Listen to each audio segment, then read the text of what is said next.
Our tale of the tape presented by Crescent Tools, Sarah Schell versus Audra Cummings. Sean, everything right here seems very even. I think the thing that jumps out at me is that betting odds. I love Sarah Schell at -125 right there. If you want to win some money, I think that'd be a good bet. Both fighters up to scratch. The bell, round number one. Yellow and white trunks for Sarah Schell, black and white trunks for Audra Cummings. Big jab, the right hand, another jab, then Schell backs out of the pocket. Hands high and tight for Cummings. Double jab from Schell. She's again with the jab, overhand right, check left hook, now into the clinch. Reset from Audra Cummings. Schell putting out the jab, there's the 1-2. Again the 1-2. Into the clinch, half tie plum, snatched by Cummings, couldn't hold it. 80 seconds remaining, round number one. Schell immediately to work Chris with her jab. Both girls are being very technical right now, Sean. No winging punches, everything's nice and tight. You know, Cummings really talked about the need to get off first, but she's not been able to do that so far. I think that jab right now, Sarah Schell is really giving her problems.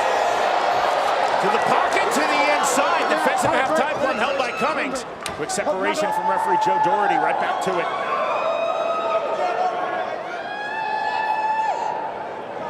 The fighter's center of the ring. Carried away by Cummings. Straight 1-2s. That one rocked Cummings right there. She's a little bit hurt right now, so she's got to be very careful. Left hand, back shots. Again into the clinch. Huge right hands on the overhand. Now half tie plum snatched by Schell. All right, break, clean break. Separation again from Doherty, keeping this fight moving.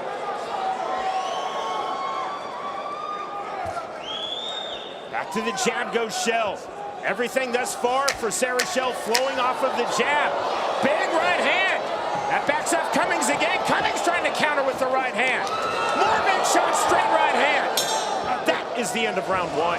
Sean, you can see the difference right there. When Cummings was landing punches, it was her backing up. You could not throw hard punches backing up. Very few people can do that. So when Sarah Schell was coming forward, then that clean 1-2, that did the damage. Scan the QR code now on your screen. That takes you to the BKFC app at the top of the hour. Our main card begins live worldwide on the BKFC app. And right here, you can just see that Sarah Schell doing a good job, but that just nice 1-2 right there that buckled the knees of Audra Cummings right there. And right here at the end, you can just see both girls with good combinations right there. A lot of dirty boxing on the inside.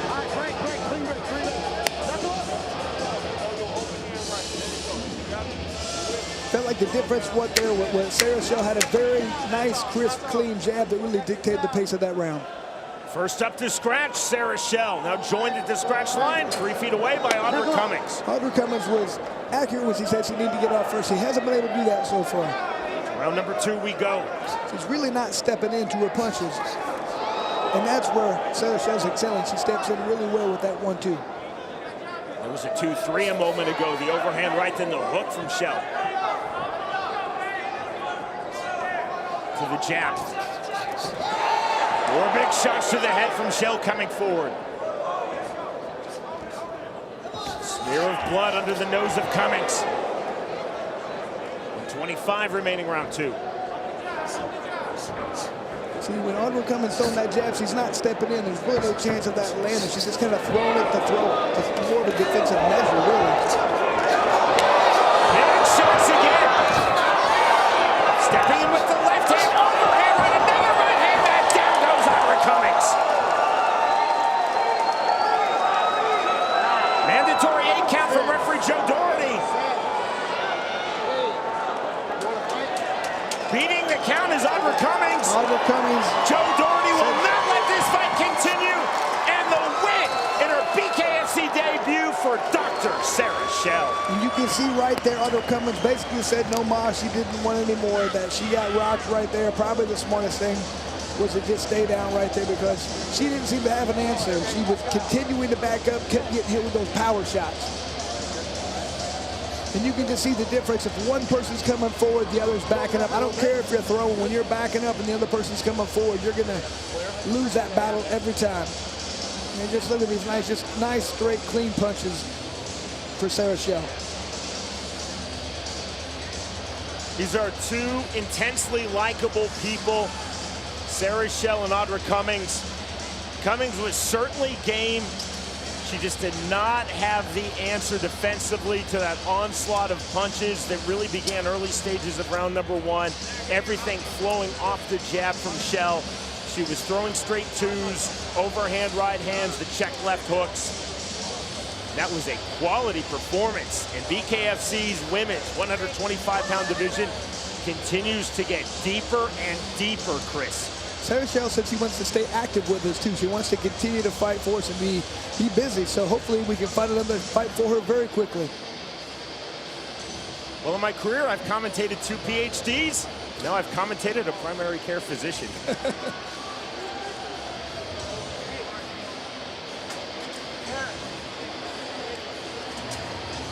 We send it into the ring with Jeff Houston. Ladies and gentlemen, our referee in charge, Joe Doherty, steps in and calls a stop to this fight at 1 minute, 8 seconds into round number 2. For your winner by TKO, Dr. Sarah TNT Shell.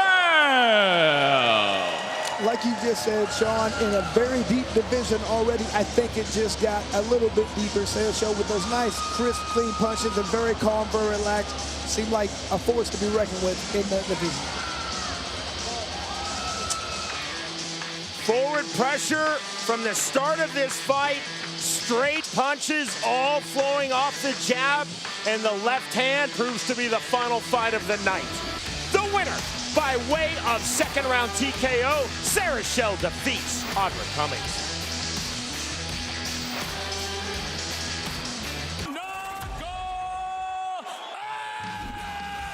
Welcome to the new BKFC app. Get monthly BKFC events for $7.99. This is the best show in combat sports. Enjoy our all-new library of content, including behind-the-scenes access, exclusive BKFC original series, and additional live bare-knuckle fights from around the globe. Knuckle up with the new BKFC app, only $7.99 per month. July 3rd, the fireworks start early with Bare Knuckle Fighting Championship. Undefeated world champ Austin No Doubt Trout eyes his next title when he fights UK violence maker Ben the Bomber Bonner for the vacant lightweight championship. In the co-main event, Britain Hart puts her world title on the line against the undefeated Dr. Sarah Shell. Plus, the unbeaten Johnny Cannoli Garbarino faces former world champ Mike Richmond. 3 undefeated stars, 2 world titles, 1 explosive night. Watch it live, only on DAZN. Sign up now at DAZN.com. The numbers for this, our co-main event of the evening. For the BKFC Women's Strawweight World Title, the champion Britain Hart versus Ty Emery. They are presented by Crypto Fight Game. And Britt Hart has a 5-inch height advantage, but only a 2-inch reach advantage. Ty Emery feels like that's an advantage so he can land those overhand shots. Ty Emery told us, quote, Britain Hart is absolutely fearless in this fight. I will be absolutely fearless as well.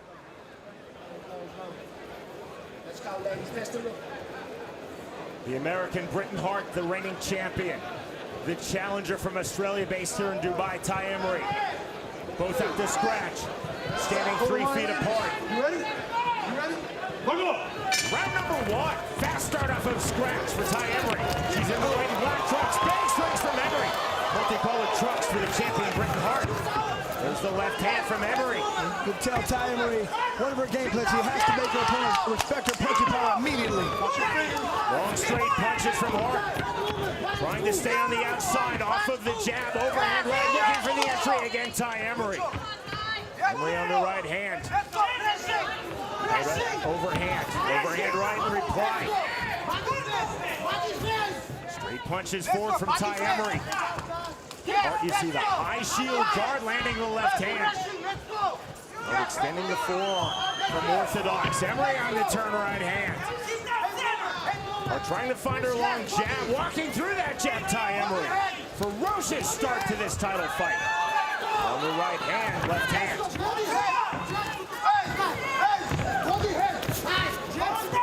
As Emery throwing big early stages with literally every punch. Both girls bloody already, Shane. These girls are going at it. Britain Hart cut, corner of her right eye, now to the body goes Britain Hart in the clinch. Separation from Dan Ligliana. Again, the entry on the naked two. There's the jab to Ty Emery. Overhand right from Britain Hart. The jab from Emery. Straight rear right hand from Britain Hart. Hart on the jab. Emery on the lead left hook. Emery is just in her face the entire time, but Britt Hart is just, like we were talking about, Sean, she's a dog. Hart to the body. Emery to the body on the downward two. Both fighters having their moments here in round number one. But applying most of the pressure is Ty Emery. Hart landing through fluidity and footwork on the counter. Now to the body goes Britain Hart. Great body shots by Britt Hart. That is the end of round number one. Those were some fantastic right hands at the end of that round, landed by Britt Hart to the body. And she needed to do that because Ty Emery's relentless pressure, she was in her face the entire first round.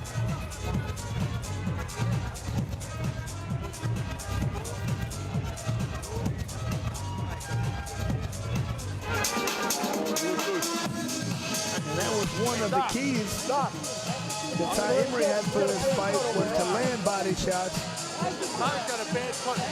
She ate a couple herself.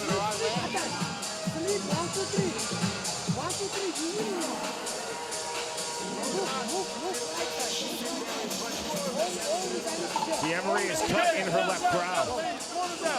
Both fighters cut in round number one.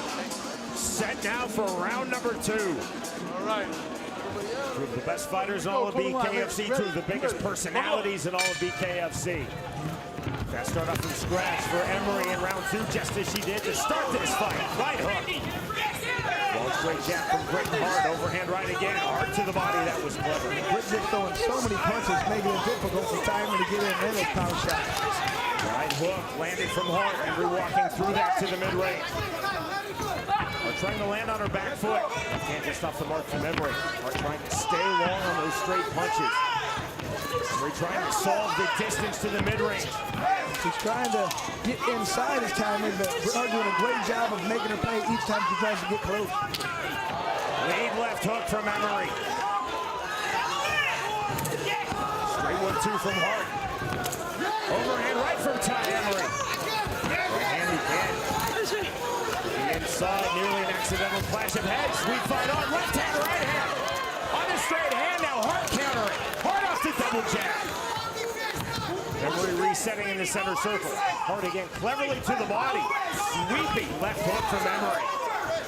Every time Britt Hart gets hit with a hard punch, she comes right back.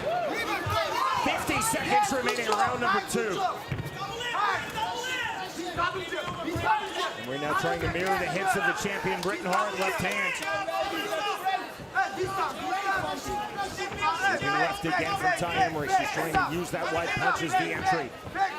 Good pull from Hart. Hart to the body. 1-2 from Britain Hart.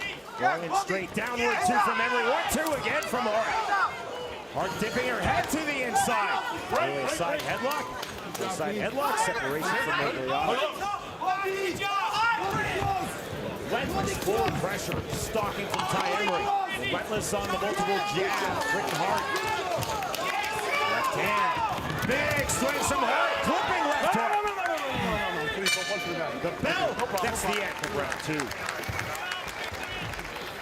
Just a fast, feverish pace. These girls are going at it the entire time. When one girl lands a hard combination, the other one fires back immediately. Very good. Very difficult to call this round. Inside, look at all the punches being thrown. Good body work, just an onslaught of punches from Britt Hart. You can see Ty Emery looks like she throws a little bit harder, but man, Britt Hart just keeps coming with a lot of hard, straight punches. Just relentless pressure being thrown at Ty Emery by Britt Hart. Continuing to come forward, pushing the pace. just fantastic cardio for these two fighters.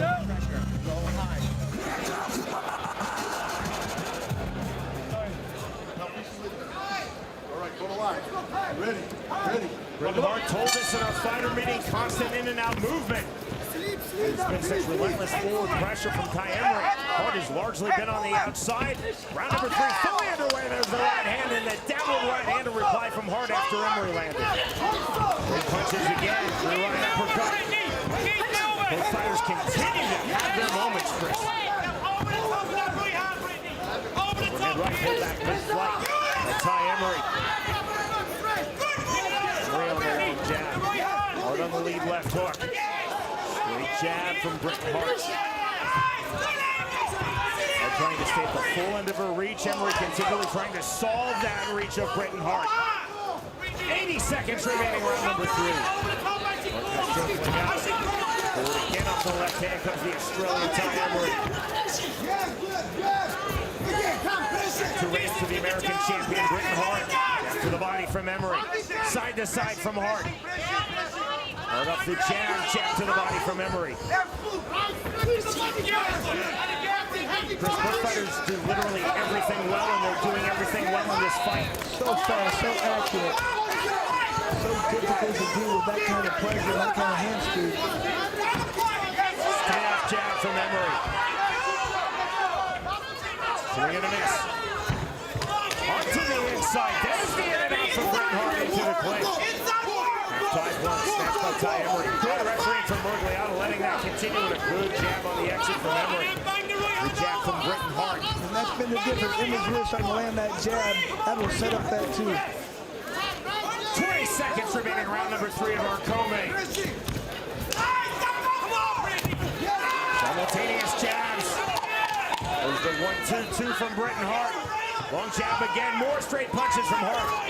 Really a back fist from Emery. No worries, we fight on. It was unintentional. The right hand. We're through 3 rounds.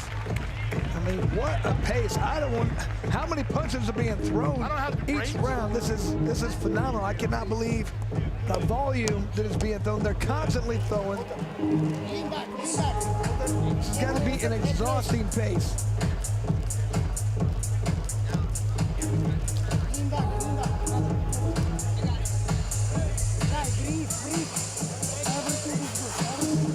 I felt like Ty did some of her best work in that round when she continued to land the jab. Came through and landed some 2s, but man, Britton Hart, every time you hit her, she fires back 2 or 3 punches.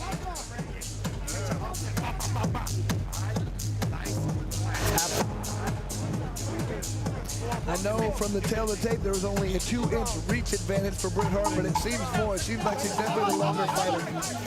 Maybe it's the way she moves.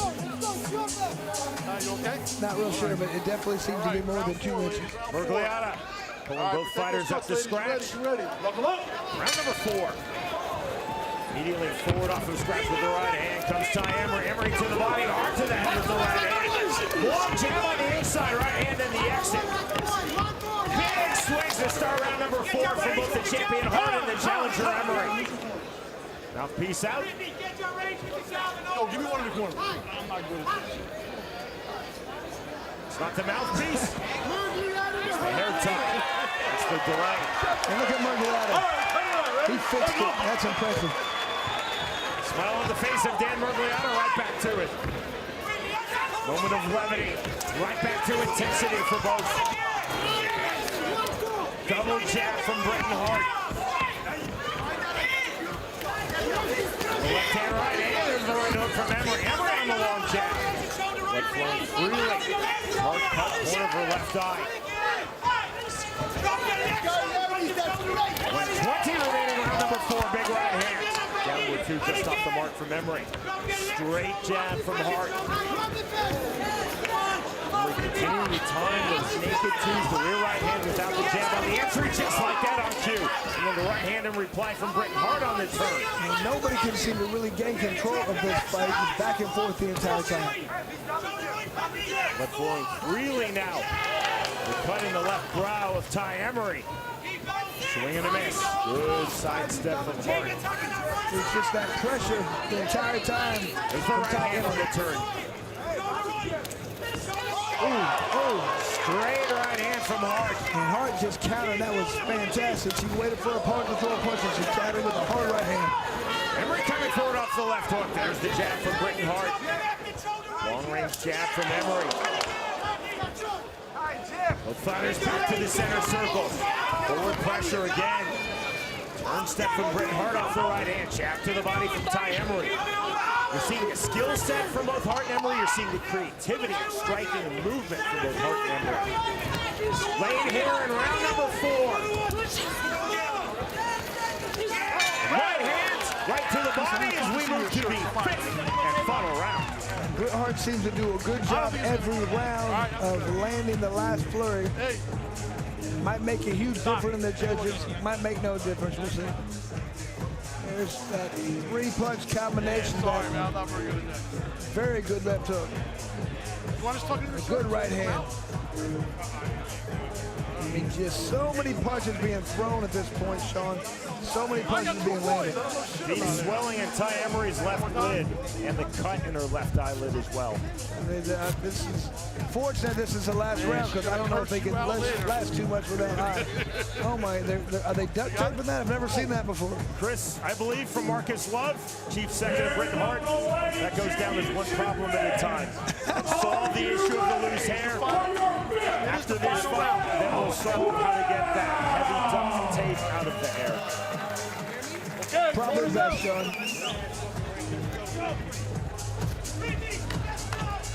Oh, they're gonna take a look at Ty's eye. Will be a medical timeout called by Dan Mergliotta.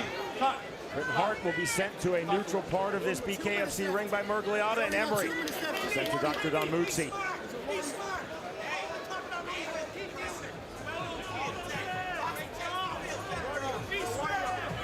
There's the assessment. There's the clearance. And to the 5th and final round we go. Ready? Ready? Let's go. Emery forward immediately, big right hand. And that's what Ty really needs. He needs something positive. Looked at the jab, clever from Hart. Clever step in left hand from Emery. Emery on a big right hand. There's that naked 2 again. But I mean, Hart, every time she gets hit, she doesn't seem to be deterred. She keeps coming forward. Left hand, right hand, the flurry. Side headlock snatched defensively by Emery. There's the framing from Britton Hart. Hart to the body. Half-time bump snatched by Ty Emery. Double under skips the separation from Mergliotta. 125 remaining in our co-mains. Hart on the lateral movement, right hand, big swings for both fighters. Emery on the jab. Right cross to the body from Britton Hart. Chested right hand from Emery. Ty Emery talked about landing some of the body. She really should have did that a little bit more because it's a little too late. But man, Bret Hart just keeps moving the entire time. On the jab. Emery forward again. Both fighters showing incredible skill set. Both fighters showing incredible tenacity. Overhand right off the mark. Straight punches again from Hart. Big counters by Bret Hart. And then the stiff jab from Ty Emery. Right hand from Hart. Stretched right now of our co-main world title fight. We're on the jab, stalking pressure. Hart resetting from the back foot to the front foot. On the jab, right hand, left hand. On the flurry from Hart, left hand. Half-time bomb now from Emery. See the patience of Mergliotta in this clinch. Separation from Mergliotta. Both fighters looking for one more significant sequence. One more significant punch. There's the right hand from Britton Hart to bell. And that is the end of a phenomenal world title fight co-main event. Sean, that might be a record for the number of punches thrown in a fight. I don't think there was more than a 2-second period where a punch wasn't thrown. Ladies and gentlemen, before we go to the decision, let's have a round of applause for these 2 warriors. After completing the scheduled 5 championship rounds, our judges at ringside scored the fight 48-47, 50-45, and 48-47 to the winner by unanimous decision. And and still undisputed BKFC World Strawweight Champion, Bret Hart!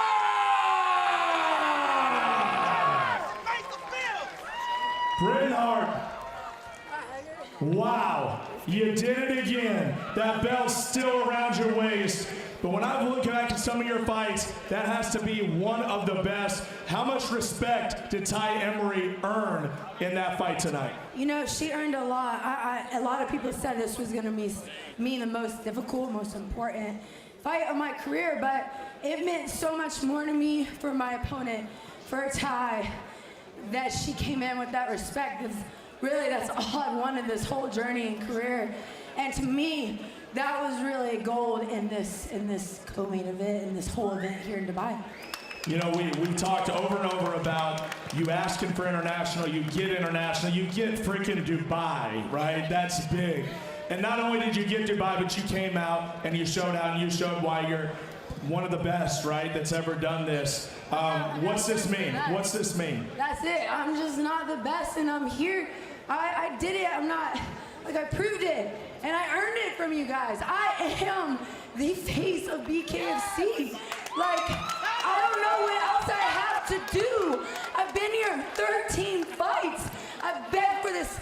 I've asked for it. I'm not asking you to hand it to me. I earned it. And I'm coming here humbly tonight to everyone here in this arena and everyone watching back at home.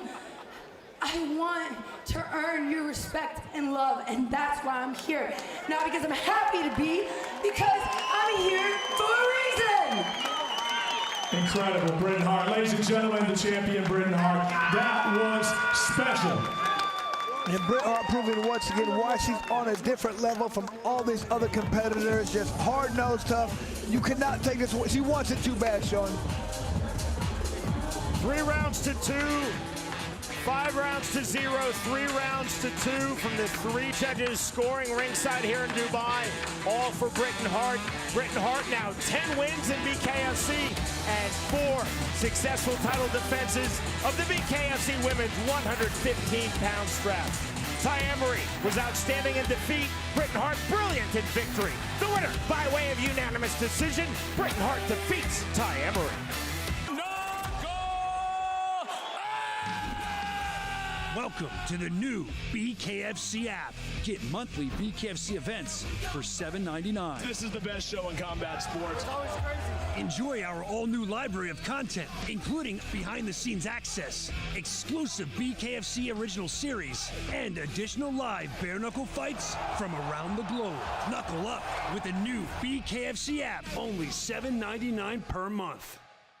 July 3rd, the fireworks start early with Bare Knuckle Fighting Championship. Undefeated world champ Austin No Doubt Trout eyes his next title when he fights UK violence maker Ben the Bomber Bonner for the vacant lightweight championship. In the co-main event, Bret Hart puts her world title on the line against the undefeated Dr. Sarah Schell. Plus, the unbeaten Johnny Cannoli Garbarino faces former world champ Mike Richmond. 3 undefeated stars, 2 world titles, 1 explosive night. Watch it live, only on DAZN. Sign up now at DAZN.com. Semifinal number 2 of the BKFC Lightweight World Championship Tournament. The numbers presented by Bucked Up Energy Drink, Austin Trout versus Luis Palomino. Okay, Trout with a 2-inch height advantage, 5'10" to 5'8". Also, 3-inch reach advantage. And he always wants to stay long, stay outside, stay in control of when and where this fight happens. This past October in Rome, Franco Tenaglia defeated Ben Bonner by split decision in semifinal number 1 of the BKFC Lightweight World Championship Tournament. The winner of this second semifinal will face Tenaglia in the tournament final next year, the bell round number 1. Black trunks for the Peruvian, Luis Palomino. Blue trunks for the American, Austin Trout. See the movement immediately from Trout. On the hook jab and the movement coming forward, the upper body movement, the rolls of Palomino. Palomino adamant in our fighter meeting. He wants to make this a rough, rugged inside fight. Right hand partially landing from Palomino. I like that step-in lead, right hand to the body. And the double jab from Palomino. To the heavy front shoulder of Austin Trout. There's the jab from southpaw. Fast up jab again. Palomino unorthodox. And Palomino cannot just sit there and let him throw those jabs. He's got to fire back every time, throw those 2 threes. Hard entry right hand. This is exactly where Palomino wants to be. The overhook, no punches from Palomino. Burgos did not break that clinch. Palomino did himself. 55 seconds remaining, round number 1 of our main event. To the inside, right hand from Palomino. There's the duck under counter left hand from Trout. Palomino coming forward again, lands the right hand. And that's what Palomino needs to keep doing, making it a rough fight, pushing the pace, throwing power shots.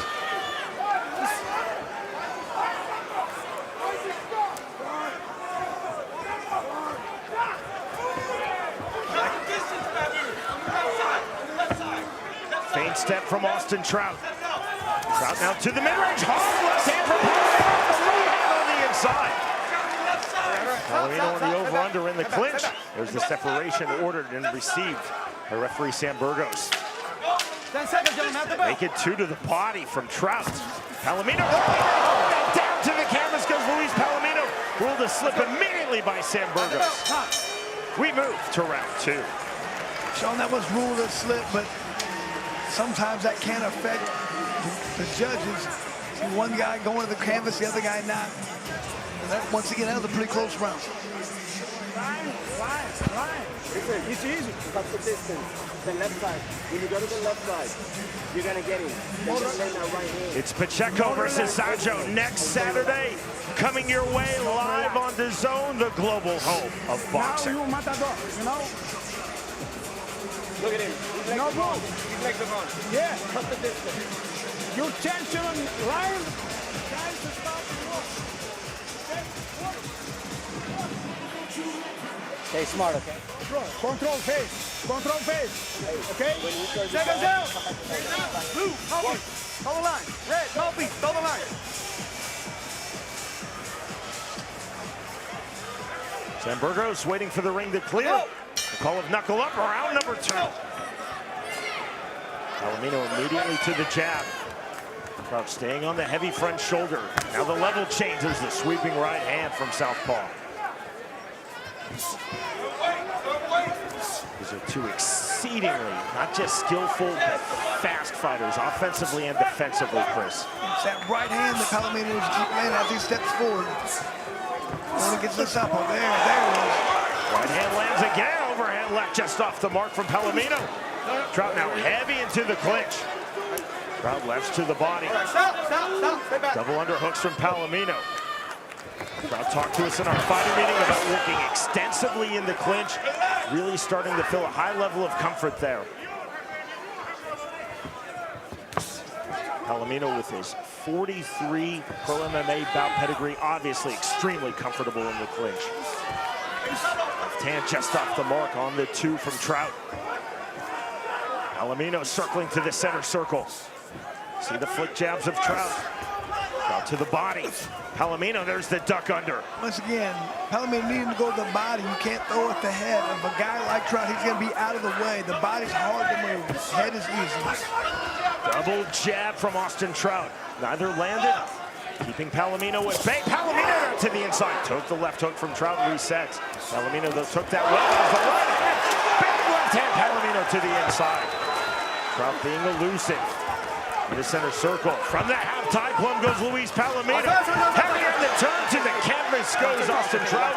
Ruled as a slip, a pull down by Sam Burgos. But still, I like what Palomino's doing, making it a rough fight, making it dirty. You can't just sit there and fight Trout's fight. There's the 10-second clock very late here in round number 2. To the winner goes a place in the BKFC Lightweight World Championship Tournament Final. Next up, round 3.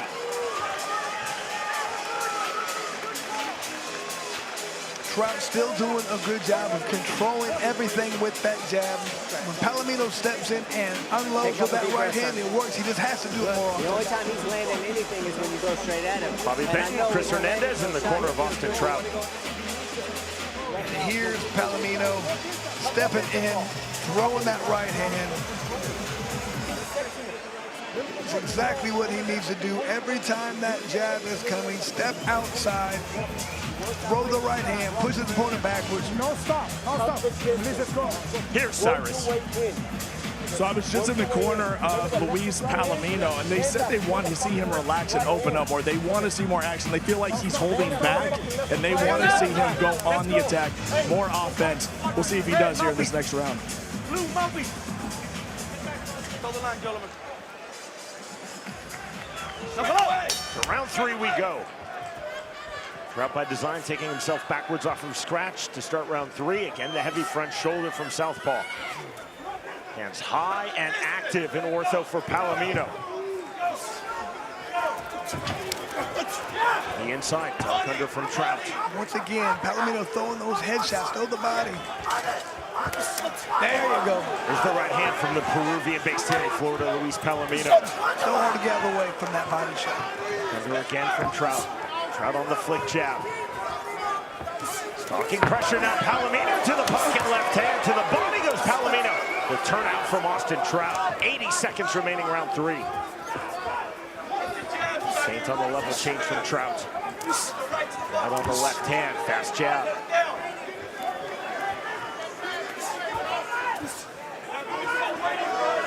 Speed of the up jab from Austin Trout. Duck under from Palomino. Palomino just missing with the sweeping left hook to the head. Good head movement from Palomino.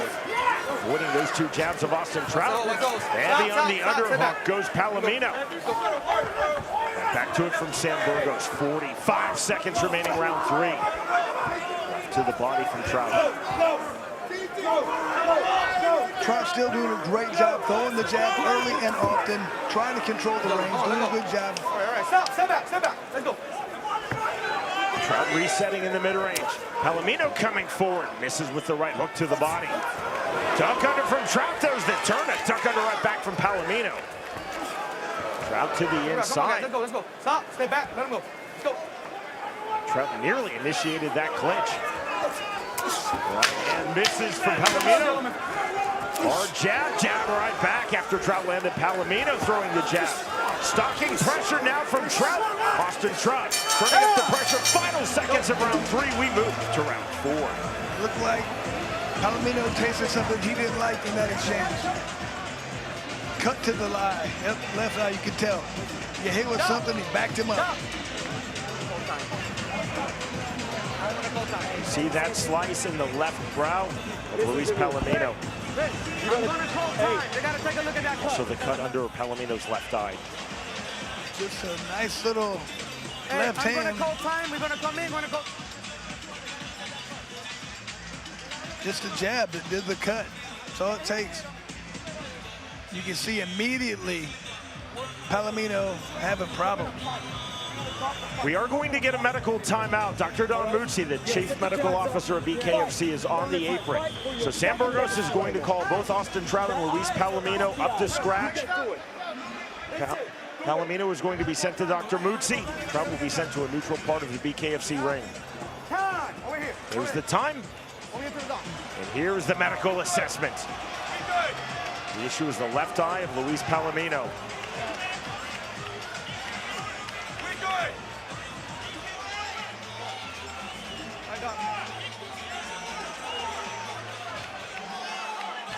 No. This fight is over. Victory for Austin Trout. He has booked his place in the BKFC Lightweight World Championship Tournament Final. Ladies and gentlemen, on the advice of our ringside physician, our referee in charge of the action, Sam Burgos, calls a stop to our main event at the conclusion of round number 3. For your winner by TKO and advancing to the final round of the BKFC World Lightweight Championship Tournament, Austin No Doubt Trout! Very skillful, very technical rounds contested between Austin Trout and Luis Palomino. And then the physician stoppage between rounds 3 and 4. In our main event of the evening, The winner, by way of third-round TKO due to physician stoppage, and booking his place in the BKFC Lightweight World Championship Tournament Final, Austin Trout defeats Luis Palomino.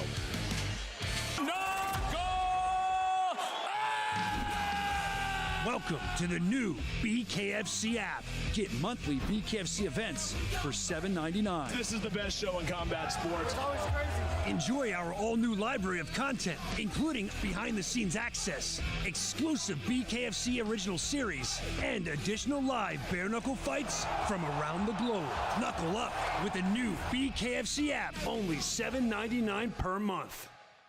July 3rd, the fireworks start early with Bare Knuckle Fighting Championship. Undefeated world champ Austin "No Doubt" Trout eyes his next title when he fights UK violence maker Ben the Bomber Bonner for the vacant lightweight championship. In the co-main event, Britain Hart puts her world title on the line against the undefeated Dr. Sarah Schell. Plus, the unbeaten Johnny Cannoli Garbarino faces former world champ Mike Richmond. 3 undefeated stars, 2 world titles, 1 explosive night. Watch it live, only on DAZN. Sign up now at DAZN.com.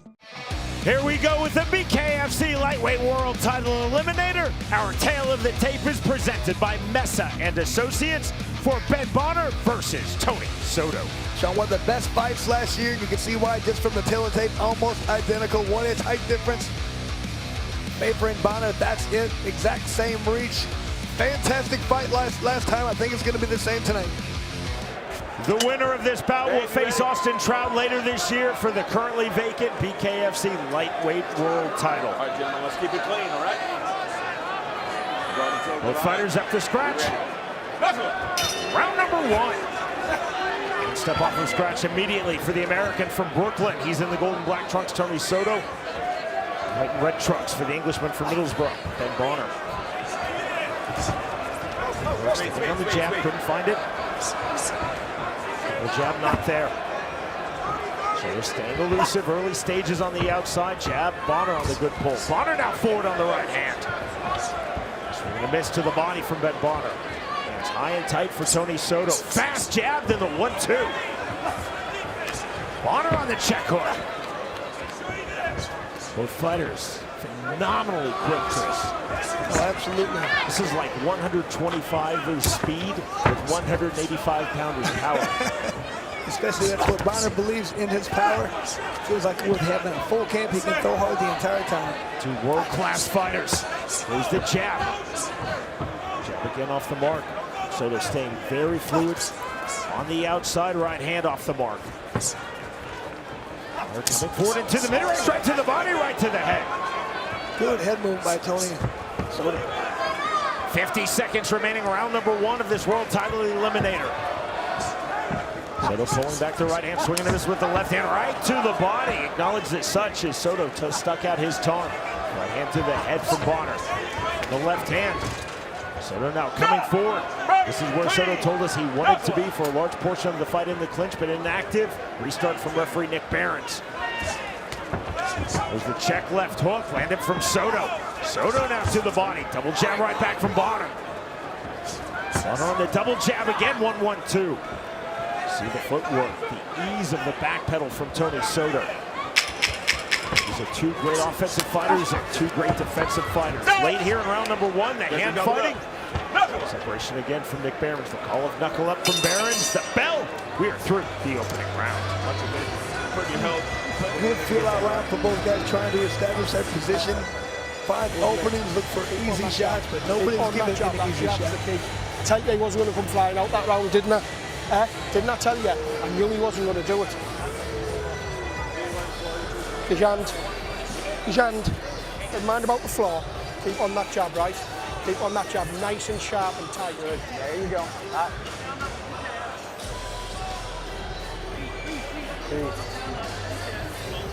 There you go. Get your breath back. Good movement. Fucking the defense is there. Now we got to start fucking capitalizing on those fucking mistakes. Fucking keep pumping it. Hey, the right hand is off the double. And fucking start establishing the body. Former BKFC Bantamweight World Champion Keith Richardson in the corner of Tony Soto. Telling him he's doing great, continue the movement, look for more offense. Round 2. Understands Bonner's going to throw these powerful shots, make him pay when he misses. Bonner at the start of round 2, taking himself off of scratch to do that, then step in with the jab. So they're stepping in with the jab right back. Can you see the hand speed? There's the 1-2 from the Englishman, Ben Bonner.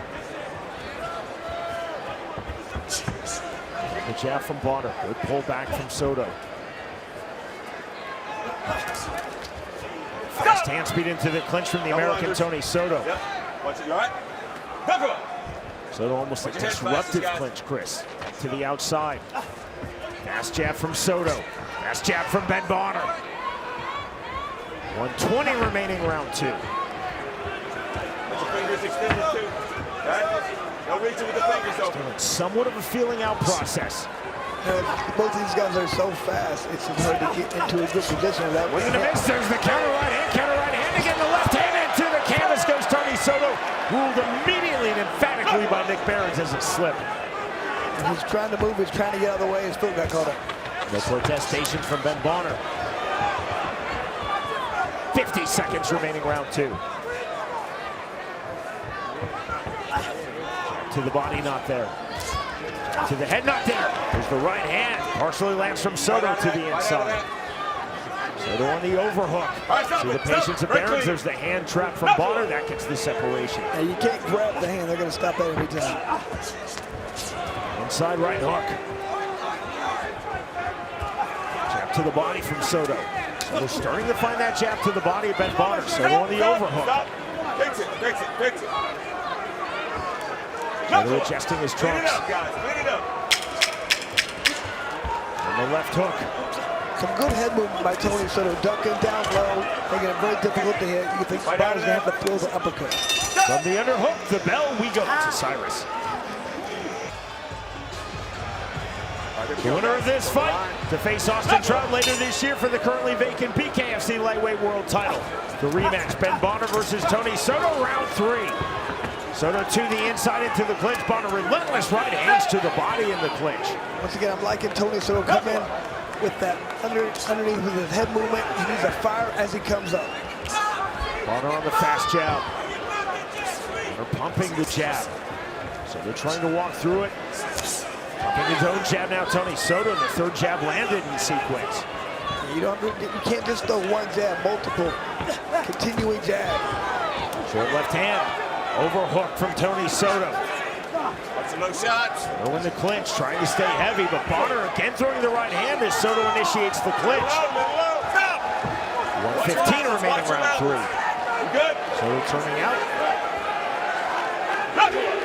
No complaint to Nick Behrens saying that he was poked, but it turned out good sportsmanship from Bonner.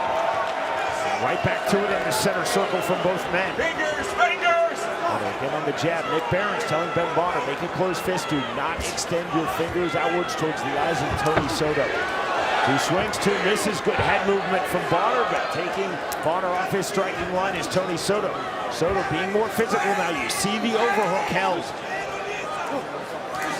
Short right hand, that's a shuffle right on the break from Bonner. Good exit. Soto just staying in his opponent's face the entire time, trying to make him fight the entire fight, wear him down. Soto definitely turning up the pressure here in round number 3. Smear of blood across the face of Ben Bonner. Bonner to the body. Soto in the mid-range. Bonner on the right hand on the turn, left hook. Good pull back defensively by Soto. Soto looking extremely elusive here in round 3 on the right hand. It's a good right hand by Soto in that exchange. Overhook now from Bonner. Bonner again looking for the hand trap. There's the bell. We move to round 4. And both these guys were expending so much energy in the first few rounds. I feel like Soto, this is his game plan. Make you work the entire time, wear you down, and then take over. Keep peppering that jab out. See, when you drop the body, did you hear the winces he was doing? Did you hear the winces he's doing when you're hitting him with the body? Have a drink. Breathe. Ben, he's miles higher than you. Listen to me, son. Keep peppering that jab out. Yeah. He's going to come flying at you this round, the beginning of the round. Hold the centre of that ring, nice and tight. Don't be going back to the ropes with your hands down in a straight line. Right? Yeah. Yeah? Ben, you've got him. You've got them there. These are the rounds we fucking take over. can tell just from what I said at the end of that last round, that's exactly what the corners are saying. You cannot back up against the ropes if you're bottom. That is what Soto wants. And his corner, Tony Soto, saying you need to really step on the gas in this round. All right, here we go. Show the line. Nick Barron starts round 4. Immediately to the jab goes Ben Bonner. Doubling and tripling his jab. Soto trying to mirror the hips of Bonner, trying to cut the ring. Soto to the pocket, left hand, left to the body from Tony Soto. Bonner circling out. Overhand right, swing and a miss, then the duck under. Soto now cut on his forehead, overhook from Ben Bonner. Tied up. Break clean. And a restart from Nick Barron's. Jab right back from Ben Bonner. Soto on the swing and the miss, then the left hand. Good turnout from Bonner. Bonner back to range. Soto to the mid-range. Bonner on his back foot once more. Soto on his front foot once more. 1:15 remaining round 4. Soto to the head, to the body. I think both guys showing very good head movement, getting very low, being very difficult to hit. Soto talked about the stabs, those stab jabs to the body. We just saw it there from Tony Soto. There's the right hand from Bonner in reply, and then the left hand from Ben Bonner. Clever on the turn. Good round so far for Bonner, being very elusive. Big uppercut. Look out. And hard to the sternum, uppercut again to the body, and the overhook from Ben Bonner. Quick break. Back to it from Nick Barron. 40 seconds remaining round 4. Jab again from Ben Bonner. Fingers. Bonner showing a very good ability to fight in different styles. Come forward, and when he needs to, back it up and counter. Very subtle, crisp momentum swings in this fight. These are two of the best, not just 155ers, but bare knuckle fighters in the world. Englishman Ben Bonner, the American Tony Soto. Soto resetting. There's the right hand. And the clinch again now. Soto grabbing the overhook. Break clean. And active on the clinch. There's the break from Nick Barron. There is the bell. We move to the 5th final round. And once again, I think he has a very good comeback round for Bonner. I felt like the momentum was starting to move at the end of the last round, but he came back well. That left hook's there. That left hook's there. When you're feeling right hand, why is the left hook not coming after it? That's what we've been working on. When you're hitting with that right hand, let that left hook go. Nothing stupid here, son. Nothing stupid. Breathe. Enjoy it. 2 minutes left. Leans forward. Blast him with a fucking uppercut.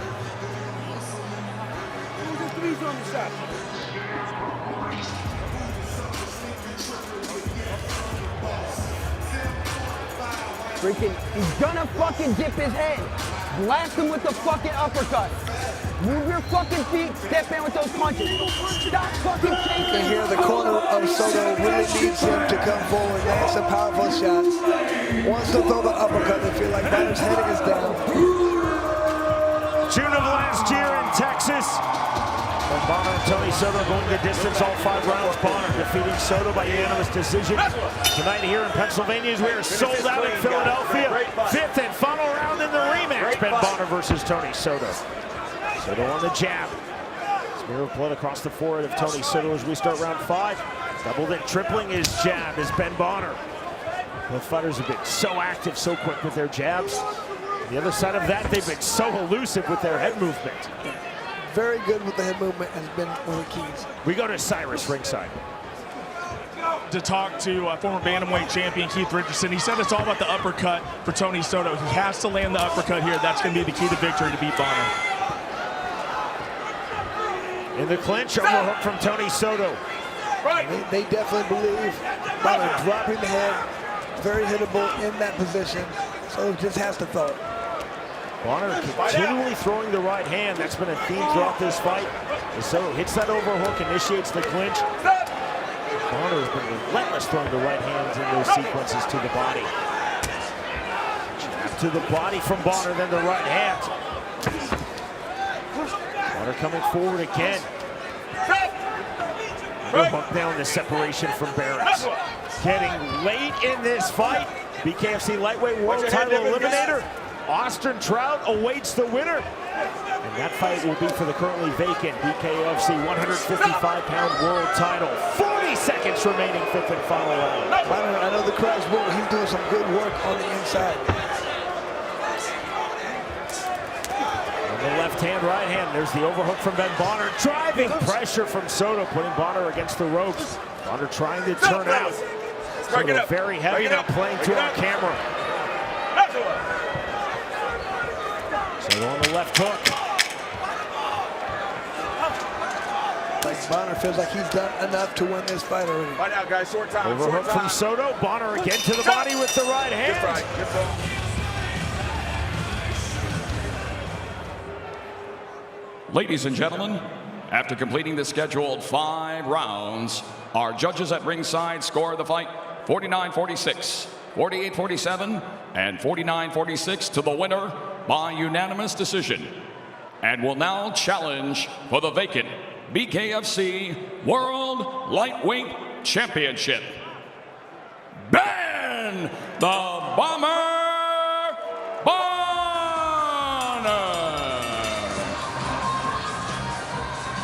And once again, victorious. Bonner did enough to get the victory, looked phenomenal, and really looks to take it to Austin Trout and get that title. 2 fights, 2 unanimous decision wins for Ben Bonner versus Tony Soto.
Bare Knuckle Fighting Championships presented by Bucked Up.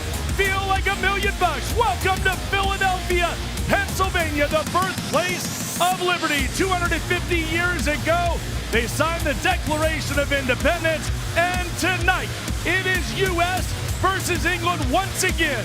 Tonight it's Liberty Brawl, live from the XFINITY Mobile Arena. Speaking of freedom, here's our free view. 4 fights, 100% free. And we've got some scraps, including the first ever inaugural one-round war. Anthony PAGAN, Zach PANNELL, 1 round, 2 minutes, pure violence. And it just keeps getting better, knuckleheads. The most hated man in combat sports, Lex Ludlow, takes on Drew Nolan. And what about Cody Russell and Jake Bostwick? It's the first time America takes on the UK tonight. There will be blood. Feature bout, well, it's like the temperatures outside. It is straight heat. Johnny Cannoli Garbarino, a bona fide star here in Philly in the BKFC, but he wanted a test. He wanted Mike the Marine Richmond, and it might just be too much for Cannoli to handle. 2 title fights tonight. First up, the impeccable Britain Hart, now making her 5th title defense, but this one is not business, it's personal. Taking out Dr. Sarah Shell, who has never taken an L in the BKFC. Feels like she has the power to take out Britain. And it all comes down to this: America 250 and a new revolutionary war inside the squared circle. Austin No Doubt Trout, 2-time boxing champion and BKFC welterweight champion, looks to move closer to GOAT status by taking another weight class. Ben Bonner from the UK, well, he is a bona fide star and is looking to take that title right back to England. And welcome inside XFINITY Mobile Arena, the biggest arena in all the city of Philadelphia. And here we are, live with Liberty Brawl, live on the home for boxing, DAZN. Folks, absolutely special. We've been talking about, for good reason, the 250th anniversary of our great country. Well, the BKFC has a little bit of history as well. How about June 2nd, 2018, when BKFC was born in Cheyenne, Wyoming, and then look at all the heights it went to. 2 Knucklemanias in a row in Florida, where big stars came into this company for the very first time. Then we would go and open up California for Knucklemania 4, and then Conor McGregor would join our team. And when that happened, we went to even higher heights. We went to this arena, we opened up Philadelphia in the state of Pennsylvania, and we sold out Knucklemania 5, an incredible capacity crowd, which brings us to tonight, America 250, the Liberty Brawl. Let's talk about Johnny Garbarino, Philly's own, a hard hitter. He's a local legend, but can he take out the Marine? A 2-time world champion in this organization. You talk up, step up in competition. Richmond is all business, and he is looking to teach a little respect to Johnny Garbarino. And it's all about betting. Let's make a little bit of money tonight. There's a lot of good odds. I talked to Chris Lido about it, and there is a lot to get excited about here tonight, guys. Go to Bet Online. They have you 100% taken care of. Take a look at those odds. A lot of money to be made. Mestis, Montanez, I'm seeing a lot of odds that could make you a little change tonight. And let's talk about the rules. The Bare Knuckle Fighting Championship brought to you by ALP Nicotine Pouches. All bouts judged by 3 judges on the 10-point must system. Hand wraps must be at least 1 inch below the knuckles. Punch in the active clinch is allowed. All kicks, knees, and elbows are illegal, and all takedowns and submissions are illegal. Take a look. They are inside this arena, jam-packed. It is Liberty Brawl. Let's go down to our commentary team of Sean Willock and Chris Lido in our very first Tale of the Tape. We open BKFC Liberty Brawl with a bout in the welterweight division. Maxiano Griffin versus Billy Graves. Our Tale of the Tape is presented by Bucked Up Energy Drink. Here we go, Sean. 1 inch height advantage, 3 inch reach advantage for Billy Graves. See if that's enough for him to utilize to keep outside, stay long. Griffin has to get inside, land those bombs.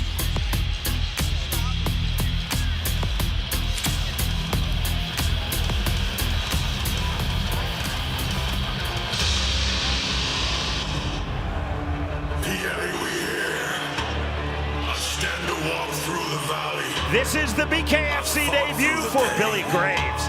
He's had 4 pro MMA bouts. In our fighter meeting, Billy Graves said, "I am a pressure fighter. I have outstanding cardio." Graves told us, "I will get better as this fight progresses." Said he really wants to make this a pocket fight. He's weighted a little bit taller, but it doesn't matter. He wants to get in, wants to try to make this a boxing fight, make this a very tight dogfight as well. Graves also said, "I will, quote, thrive in the chaos of this fight." Graves then told us, "I cannot allow my opponent, Maxiano Griffin, to move me backwards. I have to come forward off of up jabs." And it's funny, Sean, being his first fight, he's watched, he says, immediately punching right off the bell, then angle up, and he wants to come out and make a statement immediately, push his opponent backwards, but he cannot take a backward step like you said.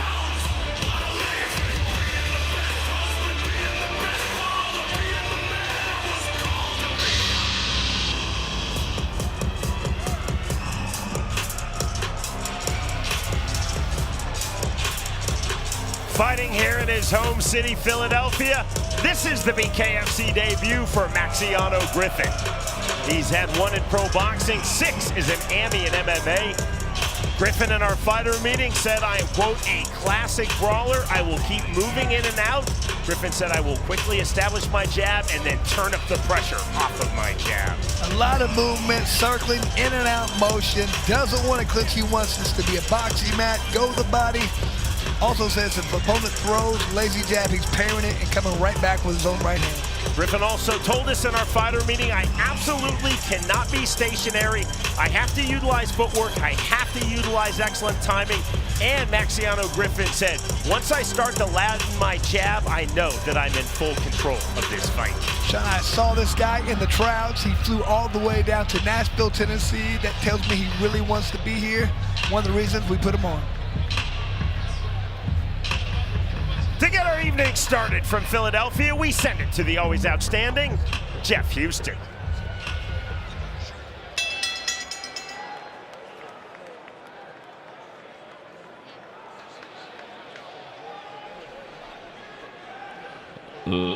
Ladies and gentlemen, a very good evening to you and welcome to the magnificent XFINITY Mobile Arena in the birthplace of our great nation, Philadelphia, Pennsylvania. And welcome to the most violent 2 minutes in all of combat sports. Welcome to BKFC Liberty Brawl. BKFC for review begins tonight with 5 2-minute rounds in the BKFC Welterweight division. Presented to you by Bucked Up. Feel like $1 million. Introducing to you first, fighting out of the red corner. Tonight he wears black and gold. He stands 5 feet 10 inches tall. His official weight, 164.2 pounds. His MMA record stands at 4 fights, and tonight he makes his BKFC debut. Fighting out of Abilene, Texas, here is...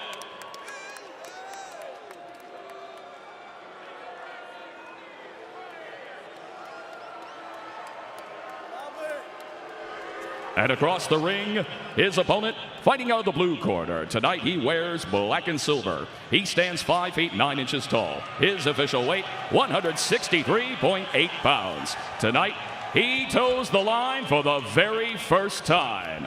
Fighting out of Philly, PA, here is Matt.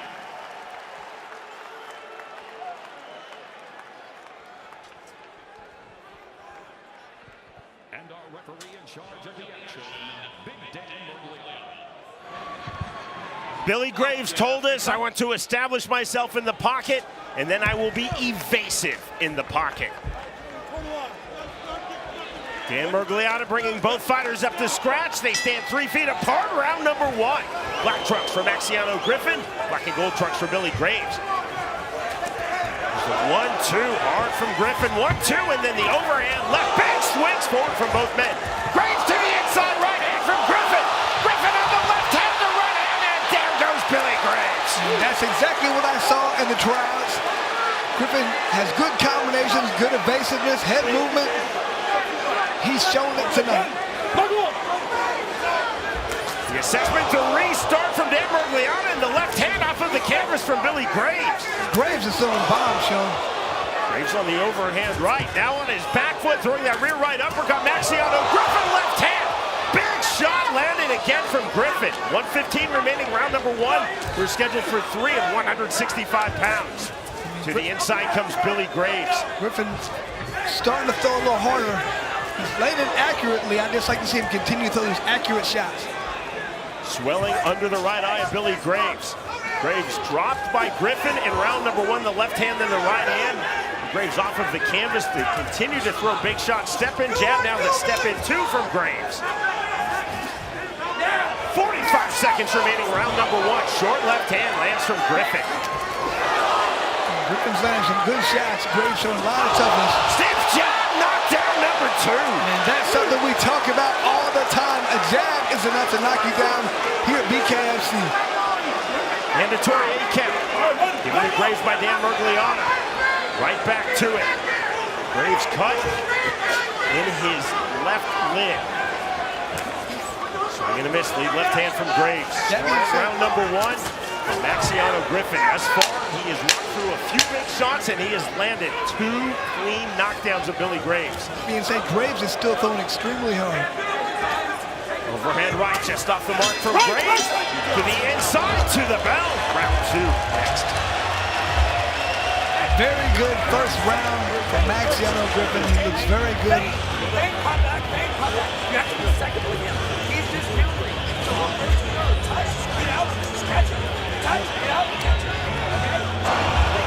You see just that beautiful left hook that landed right on the chin of Graves. Graves got up well there. Talk about it, those ones you don't see does all the damage. Graves has put his head straight up, and there's that jab we talked about earlier. A jab, especially when you don't see it coming, that really put his head back. Griffin talked about throwing everything with bad intentions, even jabs, and that's why you land a jab here, you will put someone down. Credit to Billy Graves around number 1, dropped twice, both times off of the canvas to continue to throw big punches. Credit to Maxiano Griffin, walking through big punches and landing numerous big punches, producing 2 knockdowns of Graves in round 1. To round 2 we go. You can tell that gave Griffin a lot of confidence. He's standing with a different swagger. See the head movement to start round number 2 for Maxiano Griffin. Griffin told us, quote a classic brawler, he's showing some classic striking thus far in this is BKFC debut. A left hand.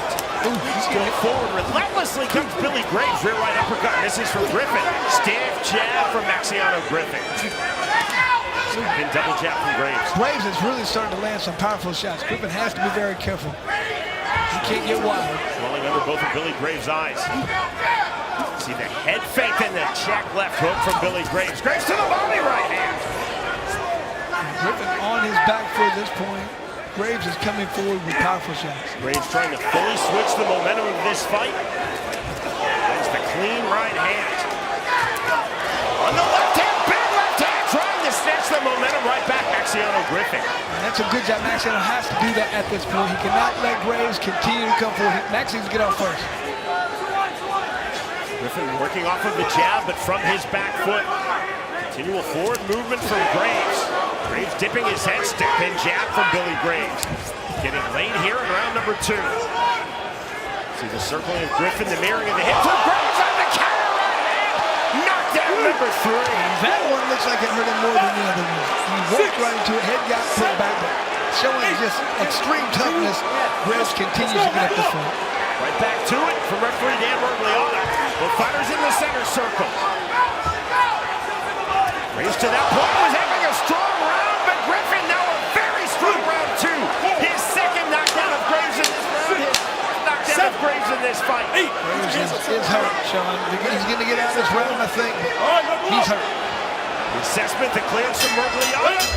the bell, we move to the third and final round. And Graves is extremely lucky that round was over. I think one more punch might have been the end of the night. He has 1 minute to get his leg It back. works, right? Be straight. Look up. You want him to turn? I can still talk to him.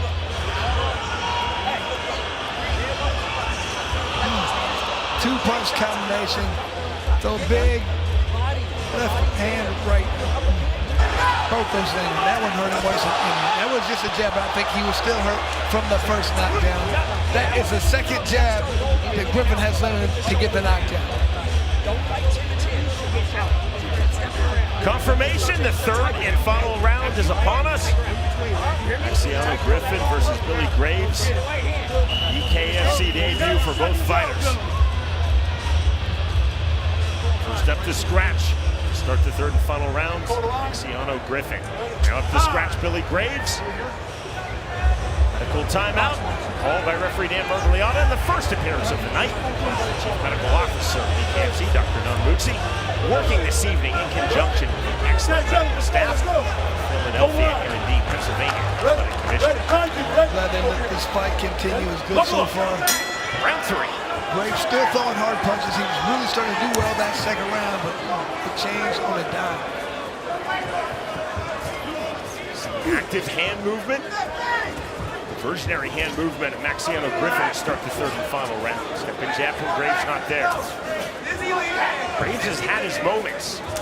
He has been dropped 4 times in this fight, and that's massive in a 5-round fight, Chris. Emphasize that by a factor of at least 5. We're in a 3-round fight. It's everything. There's no way he's going to win a decision. He has to get a knockout in this one. 25 remaining, third and final round. The thing is, he knows it. I know it more important. Griffin knows it. Let's see if Griffin wants to go for a knockout. He's supposed to continue to... That was a hard left hand on the check left hook. Taking a knee. Billy Graves, knockdown number 5. He's hurt, Sean. He might be done. Here's the count. He can't see. He says, I can't see. That's it. That's a wrap.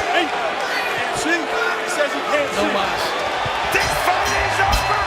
Victory in his BKFC debut in his home city of Philadelphia for Maxiano Griffin. Very happy for him, Sean. He really wanted to be on this fight right on the 4th of July weekend. And Sean, he was telling me, asked me, you know why 4th of July? If there's no knock-knock jokes, because freedom rings, Sean, freedom rings. Our Twisted Tea knockout cam. And you can see that left hand did the damage. He cannot see his Graves, and I just got to go down. I can't see the punches coming. In this sport, if you can't see, you better take a knee. Sometimes you get your wrist back. Sometimes the vision is back, but you can see that right eye swelling up. Great first fight for Griffin. I was really excited to see this guy. Like I said, had him in the Trouts. I got to work out with him. I saw how good he was. I knew he could be a factor in this sport. I think Maxiano Griffin needs to reassess when he says I'm a classic brawler. That is really selling himself short. Griffin, I think, needs to look and understand that he is a classic striker with huge power and huge technique. Full credit to Maxiano Griffin in this, his BKFC debut. 5 knockdowns to the finish of the ultra-tough Billy Graves. I told you when he came and said he's a classic brawler, I said, I would disagree with that. You are not a brawler. You're a good fighter, and you have good eyes and good movement. Here's Jeff Houston. Ladies and gentlemen, our referee in charge of the action, Big Dan Mergliata, steps in calling a stop to the fight at 1 minute 2 seconds, round number 3. For your winner by TKO, Maxiano Griffin. Phenomenal first fight for him, Sean. He did a lot of good things offensively. Got hit a few times. He understands the sport. He's going to be much better on his second fight. Billy Graves told us he would be a pressure fighter throughout. Indeed, he was. Graves showed his toughness. He showed his heart. Maxiano Griffin showed his class. His timing was on point, as was his power. 5 knockdowns to the finish. The winner by way of round 3 KO, Maxiano Griffin defeats Billy Graves. July 18th, The Summer of Violence Tour goes international when Bare Knuckle Fighting Championship debuts in Naples, Italy. Watch the historic main event. BKFC crowns its first ever Iron Weight Champion of the world. It's one of the greatest of all time, Lorenzo the Juggernaut Hunt versus Italy's own Walter Pugliese. Plus the European Cruiserweight Championships on the line when Ernesto Papa fights Jindrik Virtus. Watch history unfold live on the BKFC app. Download it at bkfc.com. Want to wear the same gear your favorite fighters wear? You can do that at bareknuckleshop.com. From sweatshirts to t-shirts, hats, and everything in between. With fits and looks for everyone. You'll also score exclusive items and limited drops you won't find anywhere else. And right now is the time to buy. Knuckle up and save at bareknuckleshop.com.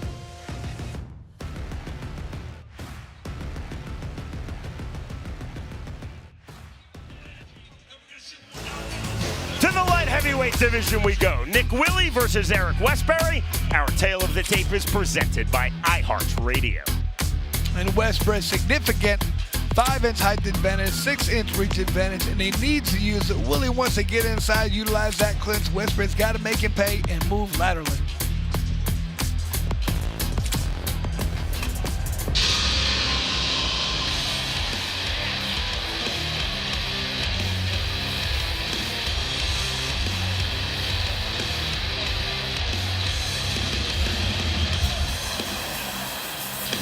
With the American flag, from Washington, D.C., Eric Westbury. Set for BKFC bout number 2. Westbury was 1-0 in amateur bare knuckle, 2-0 is an amateur in boxing. Eric Westbury told us in our fighter meeting, I went to stay in range, fully utilize my reach advantage in this bout versus Nick Willey. I went to move laterally and I went to land my long range counters. Be fast, utilize the reach, stay low. He wants to make sure he's controlling his opponent's head with that jab if he gets inside frame and then move back out into position. Westbury also said an active hard jab as well as 1-2s and 2-1s. Westbury said, I want very intelligent punch selection from distance. And he knows every time his opponent throws a punch, he has to counter. Counter immediately, counter hard. He has to have an explosive jab to keep his opponent back. Of his opponent in this light heavyweight bout, the Brazilian Jiu-Jitsu black belt Nick Willey. Westbury said, I cannot allow him to control me in the clinch with his upper body grappling, his Brazilian Jiu-Jitsu. I have to move, I have to use my speed. Cannot make this a brawl. This needs to be a boxing match.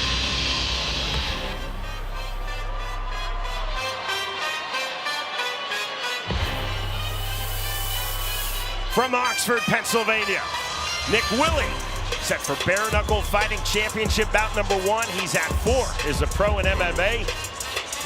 Willey told us in our fighter meeting, even though I am a black belt in Brazilian Jiu-Jitsu, I do not want to waste energy in the clinch with my grappling, with my upper body wrestling, with my hand fighting in Brazilian Jiu-Jitsu. I want to keep slipping, weaving. I want to throw shuffle uppercuts, constant level changes forward. And utilize that overhand right. Feels like that is the best punch against a taller opponent. The chin is going to be there. He knows he's a tough, gritty fighter. Get into position and land those powerful shots. Of his opponent, Eric Westbury, Nick Willey said, I think that his only realistic chance at victory is to keep me on the outside. Willey said, I respect the speed of Eric Westbury. I have to neutralize that speed with my forward pressure, constantly on angles, level changes throughout. And he cannot take a backward step. If his opponent gets into his range and controls the range, it's going to be a long night. Back we go to Jeff Houston. Ladies and gentlemen, we are set for the next fight of the night. Scheduled for 3 2-minute rounds in the BKFC Light Heavyweight Division. Presented to you by iHeartRadio. Introducing to you first, fighting out of the red corner. Tonight he wears black. He stands an even 6 feet tall. His official weight, 183.6 pounds. Tonight he steps into the BKFC squared circle ready for bare knuckle fight number 2. Fighting out of our nation's capital, Washington, D.C., here is Eric Brother Vibe Westbury. And across the ring, his opponent, fighting out of the blue corner. Tonight he wears black. He stands 5 feet 7 inches tall. His official weight, 185.2 pounds. Tonight, he makes his BKFC debut. Fighting out of Oxford, Pennsylvania, here is Nick, the groundskeeper, WILLEY. And our referee in charge of the action, Andrew Glenn. Eric Westbury told us I cannot allow Nick Willie to control this fight in the clinch. I have to use my footwork. I have to, quote, make this a strategic dance. Round number 1. On the underhook. Nice throw. Wrong sport. Right back to it from referee Andrew Glenn. Both fighters, as you see, in black trunks. Blue wraps for Nick Willie. Red wrap for Eric Westbury. That was weird. Westbury got right back up, still locked up, still in the clinch. Not unrated that Brazilian Jiu-Jitsu black belt belt. You can see already Westbury trying to count his opponent come in. This is not either fighter said they wanted to beat in the clinch. To the inside, short right hands from Westbury, short left hand from Willie. Neither fighter said they wanted to be there, but yet that's what they ended up. Shuffle step, Westbury. There's the level change from Willie. Looking for the entry, dipping his head. Trying to stay long. 1:15 remaining. Round number 1 scheduled for 3. We're in the light heavyweight division. I think Westbury's going to try and throw that uppercut. Guillotine position now for Willie. Every time Willie tries to come in there, Westbury needs to try and time that uppercut. He can't throw hooks. Right hand from Westbury. It's high and tight for Nick Willie. 55 seconds remaining. Round number 1. Short left hand. Watch your head coming in. Watch your head. Coming up from Nick Willie. If Westbury's getting out first, the hooks land. If the uppercut is not on the entry, it's going to be a big trouble. You're going to go right over the head. Left hand from Westbury, 6 foot to Willie's 5'7". Swing and a miss on the shuffle right hook to the body from Eric Westbury. But I like Westbury's showing. He's throwing those low punches. That's going to make Willie think twice about coming this side. Westbury just waved Willie forward. Big step now from Eric Westbury. There's the left hand just off the mark from Nick Willie. And I'm surprised Westbury's not trying to utilize that jab more. The jab, Westbury right on the right hand. Willie exploding to the inside, back to the outside. Final seconds, round number 1. Lateral movement from Eric Westbury. We move to round 2. In our co-main event tonight, you will see Britain Hart, the reigning BKFC Women's Strawweight World Champion, who enters on 6 straight wins in Bare Knuckle Fighting Championship, which spans 4 successful world title defenses. Her opponent, Sarah Schell, a primary care physician and an undefeated bare knuckle fighter. Sarah Schell entering 3-0 in BKFC. This, the biggest fight of her life. It's our co-main event for the BKFC Women's 115-pound World Championship, on the eve of the United States' 250th birthday in the city where our great democracy began, Philadelphia, Pennsylvania. It's BKFC.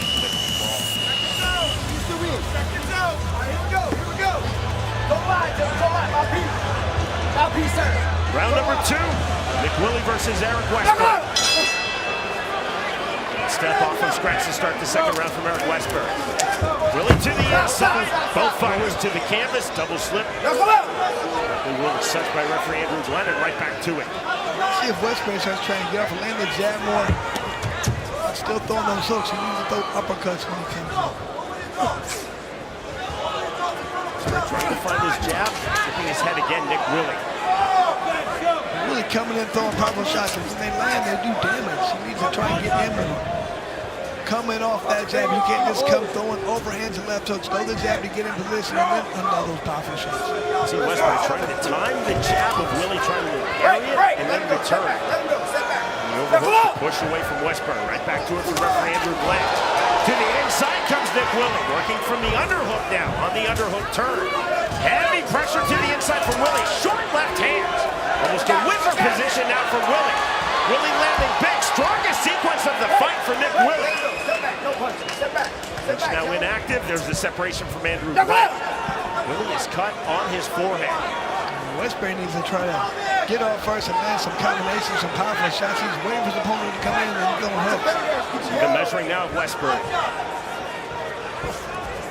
40 seconds remaining, round number 2.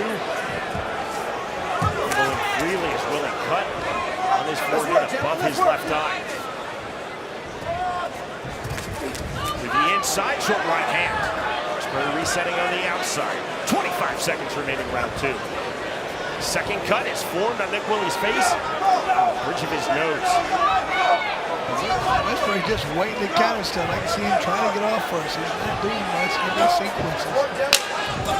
10-second clock, there's a big right hand that lands from Nick Willey. Double overhooks from Willey. Now the double unders from Westbury. Right back to it from Andrew Glenn. The battle, we move to the third and final round. And I feel like Willey's doing a good job of stealing some of these rounds. He's landing a couple hard shots and right towards the last 30 seconds. Probably winning these rounds. This was a good flurry. Even if there wasn't much was landed, it was action. And that's where I think Westbury needs to really step up his offensive output. I need you to throw more jab. Okay? He's gonna throw more jab. I need that jab. The corner of Westbury, I'm saying you better get off this round. You better throw a lot of punches. Snap the jab. Snap the jab. Snap the jab. And move, step back.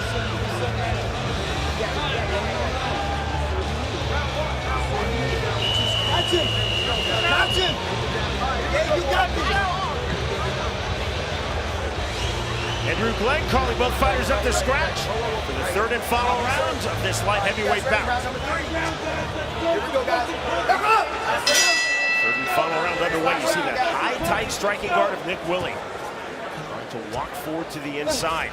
Somebody has that tight, high guard. I like to throw punch right down the middle. You can't block it. There's no glove. Just on the short right hand of Eric Westbury. There's the hard entry from Nick Willey.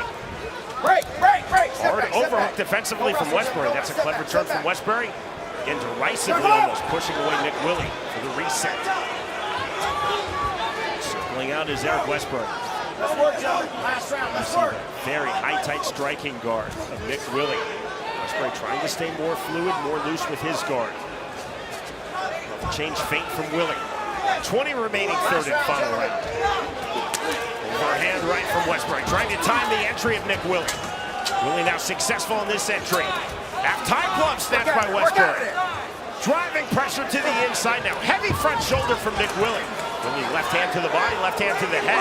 Short right hand. A lot of action. He really was doing a good job of just bullying his opponent, throwing him around. Sends a message not only opponent but to the judges. Two big swings, two big misses from Nick Willey. Again, Willey looking for the entry. Westbury trying to stay fluid on the outside. 1-2 entry from Eric Westbury. That was clever. Overhook now from Willey on the turn. It's interesting. Westbury did that, and then he'd like to tie up. I think he'd want to throw more punches. Willey taking himself to the center circle to reset to do this. Come forward to the mid-range. Overhand right out there from Westbury. He tried to time the entry. Here is the entry once more from Nick Willey. This is where Nick Willey's been doing very good work. Just pushing his opponent back, landing a couple shots. Not a lot, but enough to try and win these rounds. Final seconds of this light heavyweight bout. Again to the inside comes Nick Willey. See the posting on the jaw. That is the end of the fight. See, a lot of times, Sean, a fighter's bleeding, that does affect the judges. Let's see if that's the case here, or was it the forward pressure pushing his opponent back that Willey was able to do was going to get him the victory.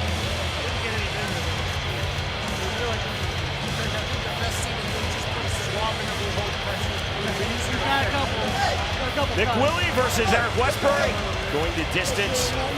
All 3 rounds, all 6 minutes in the light heavyweight division.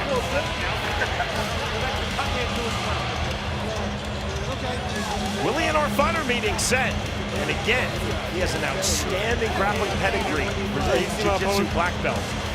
If you're new to bare knuckle fighting, first of all, where have you been the last 8 years? Secondly, you might not think it makes a difference. In this sport, it makes a big difference. This isn't 1872, this isn't bare knuckle boxing. Knowing how to wrestle, grapple, understanding Brazilian Jiu-Jitsu, that makes a big difference in this sport in the clinch. But Willey said, I don't want to waste energy in the clinch, but I think plan B was to come to the inside. We started to see him do that in rounds 2 and 3. And so everybody has a game plan until you get out there. It's not quite what you think at sometimes. This was his first bare knuckle fight. I think he realized this doesn't waste too much energy. I'm pushing him around. I'm winning in this position. I have to go where I'm going to win. I'm getting in the clinch. And I think he did some very good work from that position. Westbury told us, I want to stay in range, fully utilize my reach advantage. Westbury tried to stay fluid, tried to stay on his back foot. Willie, especially from the halfway point of round 1-4, was relentless. Coming into the pocket, into the inside. You talk about the reach advantage, but he really didn't throw that punch out too often. So let's see what the judges say. Here's Jeff Houston. Ladies and gentlemen, after completing the scheduled 3 rounds, our judges at ringside send in a split decision. Steve Weisfeld, 29-28 in favor of Willie.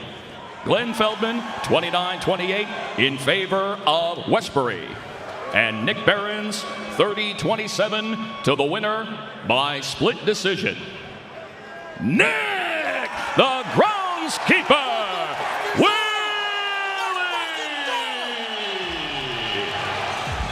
Sean, it was that forward pressure, that grinding style, that inside work, and a good job by Nick Willie of getting into position and landing shots. The dissenting judge had 2 rounds to 1 for Eric Westbury. The 2 judges in the majority seeing it 2 rounds to 1, 3 rounds to none for Nick Willie. The winner by way of split decision, Nick Willie defeats Eric Westbury.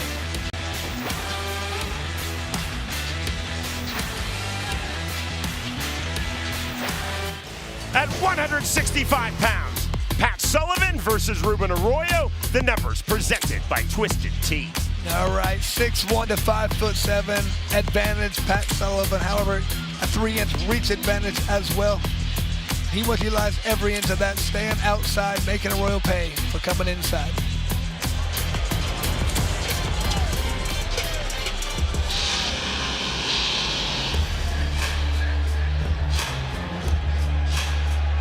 The streets of the square circle. Hey. Ruben Arroyo set for BKFC bout number 5. He's 12-2 in his pro MMA career. Arroyo has had 1 as a professional in boxing.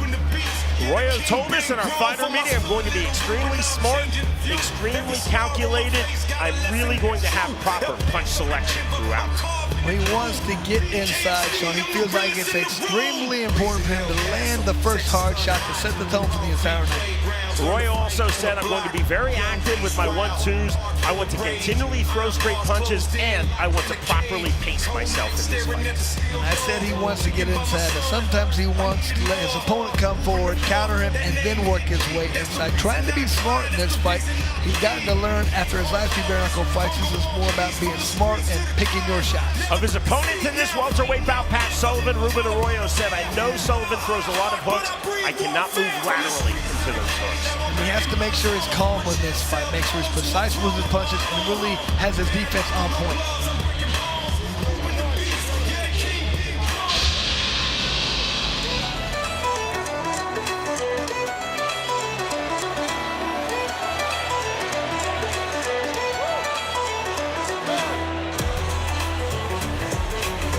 From South Philadelphia, Pennsylvania, Pat Sullivan set for BKFC bout number 4. Sullivan 15-2 as an amateur in boxing. Pat Sullivan told us in our fighter meeting, I am focused on being extremely calm in this fight. Sullivan said, quite frankly, when I am not calm, I completely lose my technique. That's the thing, he really has to focus on the mental aspect of this fight. A lot of times there's a lot going on in his mind. He has to make sure he's focused. He wants to showcase those boxing skills. A lot of times he gets in and brawls. He doesn't want to brawl. Showcase your skills tonight. Sullivan told us I want to immediately establish my jab, work head to body, then body to head with my jab. Sullivan said it's important for me to showcase my skill set as a striker. And understand one thing, when you're inside, feels like he's going to be the stronger fighter. Be the bully, push your opponent around, find openings, land easy shots the entire night. Sullivan said, I absolutely cannot allow Ruben Arroyo to pull me into a brawl. Here we go with Jeff Houston. Ladies and gentlemen, we are set for the next fight of the night. Scheduled for 3 2-minute rounds in the BKFC welterweight position. Presented to you by Twisted Tea. Introducing to you first, fighting out of the red corner. Tonight he wears black and gold. He stands 5 feet 7 inches tall. His official weight, 159.2 pounds. His BKFC record stands at 4 fights. Fighting out of El Paso, Texas, here is Ruben the Beast Arroyo. And across the ring, his opponent, fighting out of the blue corner. Tonight he wears brown trimmed in black and white. He stands 6 feet 1 inch tall. His official weight, 159.6 pounds. His BKFC record stands at 3 fights. Fighting out of South Philly, here is Pat the Irishman Sullivan. And our referee in charge of the action, Dave Braslow. Ruben Arroyo told us, I believe Pat Sullivan wants to stay long. Arroyo said, I cannot be reckless rushing forward. Ready? Knuckle. Dave Braslow starts his fight. Round number 1. Red and black trucks for Pat Sullivan. Black and yellow trucks for Ruben Arroyo. Big shots to the inside from Sullivan. Both fighters to the canvas. Sullivan lands in full mount. And we'll see how this is ruled by referee Dave Braslow.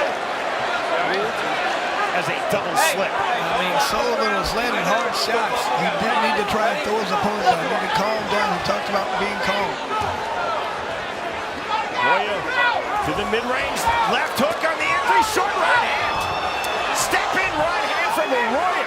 Sullivan now turning out to the center circle. Big right hand left hook from Pat Sullivan. He's done some big shots. I'm surprised Arroyo's been able to take those. Arroyo cut on the bridge of his nose. Arroyo to the inside. Goes Ruben Arroyo. Arroyo's cut, but I'm not sure if it's going to be enough to stop him here. It's on the top of the head. Mandatory 8 count from Dave Braslow to Ruben Arroyo. Arroyo better get his head in the fight. I know you're bleeding. You got to forget about that. Sullivan to the mid-range. And just off the mark from Sullivan. Here of blood across the face of Ruben Arroyo. Stiff jab from Pat Sullivan. 45 seconds remaining, round number 1. We're scheduled for 3 in the welterweight division. Heavy to the inside, chest to chest. See the framing. Face wash there from Pat Sullivan. He did that when they were on the ground as well. See, Arroyo wants to fight anymore.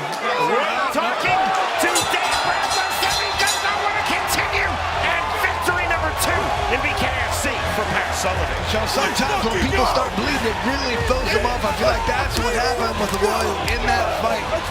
You can't see, you're bleeding, you're worried about what's really going on. I just think he lost focus at that point. I mean, Sullivan did what he needed to do. He came in and he was fierce. He was trying to be the bully the way he talked about. But look, just throwing hard shots and landed. He was landing a lot of shots. I was really impressed with Arroyo's ability to take them. But too much, just kept landing. Once again, just pushing, being the bully, pushing off on his opponent. Can't see well. Blood is getting on my eyes. I don't like it. That's our Twisted Tea knockout cam. In this case, the TKO cam. Arroyo telling Dave Braslow he does not want to continue, pulling out his mouthpiece. Braslow stops this fight. That is the win for Pat Sullivan.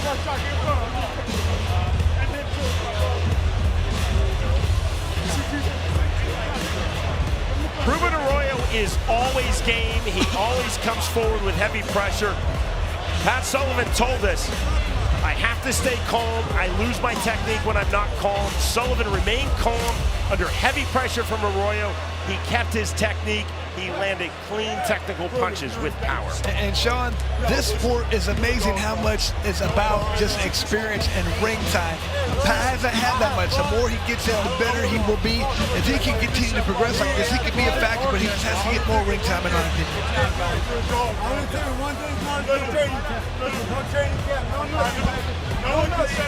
Here's Jeff Houston.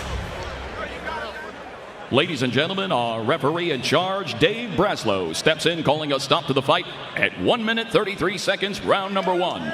For your winner by TKO, Pat the Irishman Sullivan. Good win for Pat. He came in, he took care of business, he landed his hard shots, he stayed focused, and that's what he needs to do to continue to do well. Indeed, Pat Sullivan told us in our fighter meeting, staying focused is my key to victory. He said Ruben Arroyo was going to be game. Arroyo was most definitely game. The knockdown off the canvas, Arroyo telling referee Dave Braslow he does not want to continue. Arroyo pulling out his own mouthpiece, and that is the fight. Victorious by way of round 1 technical knockout, Pat Sullivan defeats Ruben Arroyo. Friday, August 8th, the roar of Sturgis Bike Week meets the thunder of Bare Knuckle Fighting Championship. BKFC rumbles into the Buffalo Chip with an action-packed night headlined by the unbeaten, defiant Brian Atchison taking on the dangerous knockout artist who's been on a roll, Mike Jones. Plus, heavyweight giants collide as Bear the Last Barbarian Hill battles the towering 6'7" Brady Big Bird Meester. Watch it on the BKFC app. Download it at bkfc.com. Ain't nowhere to hide. You ain't gotta see me come and keep me on your mind. 'Cause I be on the way. Yeah. You know I be on the way. Man on a mission, I'ma get it. You know I be on the way. Yeah. I'm on the way. I'm on the way. On the way. Yeah. On the way. I'm on the way.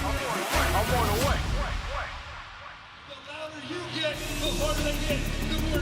Well, there he is, Austin No Doubt Trout, former welterweight champion, looking to become lightweight champion tonight. We want you to be a part of it. That's half of our main event.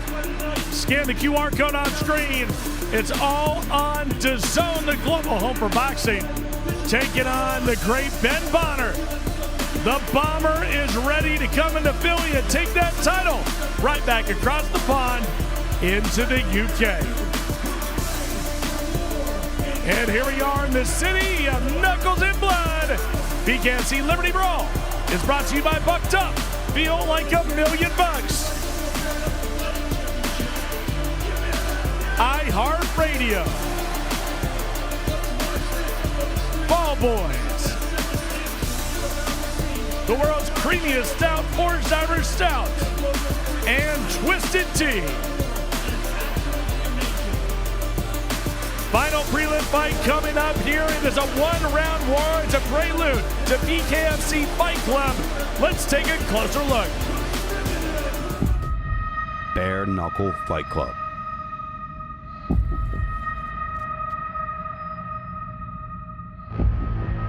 A single night tournament. 8 fighters, 1 winner. Fighter 6. You're taking on Fighter 3. Competing for a BKFC contract. Each fight a 1-round war. 2 minutes of violence. Win 3 wars to win it all. This is how we separate the pretenders from the contenders. There can be only one. This is Bare Knuckle Fight Club. Welcome back to the underground.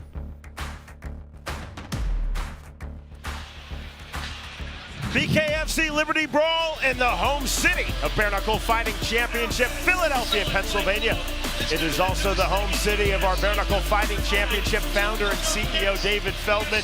David, you continue to innovate. Of course, you're the man who single-handedly brought bare knuckle boxing from the 1800s into the 21st century, reinvented his bare knuckle fighting. The next innovation now, Bare Knuckle Fight Club. Yeah, Sean, so we're going to debut Bare Knuckle Fight Club October in Miami. We're going to do every other month in Miami, every other month here in Philadelphia. What Fight Club is it's 1-round wars. So let me explain it to you. It's 3 one-round wars. You fight a one-round war, meaning you fight 1 2-minute round. You stand in the center of the ring, in the center of that circle, and you bang it out. If you win, you move on. If you lose, you go home. If you win the whole tournament, you get a $100,000 contract with BKFC, and you get, you know, put into all the other fights that we're doing with Fight Club and the numbered events and things like that. This fight that we're going to do here is our first one-round war we've ever done, our first 2-minute fight. Not 2-minute round, 2-minute fight. These guys were encouraged pre-fight, backstage, to let it all hang out, to show the world what a one-round war is all about, and I really think we're going to have some real great excitement here tonight. Dave, we've really worked on finding ways to transition people from MMA and boxing into bare knuckle. We feel like this is the best way. One-round wars to start it, and then they can go on after that, but they have to see if they want to be in this, and this is it, correct? We're going to know. I mean, they're fighting for 2 minutes. They're not fighting for 5 2-minute rounds, 10 minutes. They're fighting for 2 minutes. If they can show us what they have in 2 minutes and they move on and they do it again and they do it again and they can come out victorious, they're showing us not only that they can fight, but they can be a star in BKFC. David, I know you're excited, so here's a preview. One-round fight. The numbers presented by TickPick at 155 pounds. Anthony Pagan versus Zach Pannell. And Sean, you couldn't put a more even tail to tape. Only a 2-inch height advantage for Pagan. That's not much. A half-inch reach. That's nothing. Very even tail to tape. Let's see how this goes.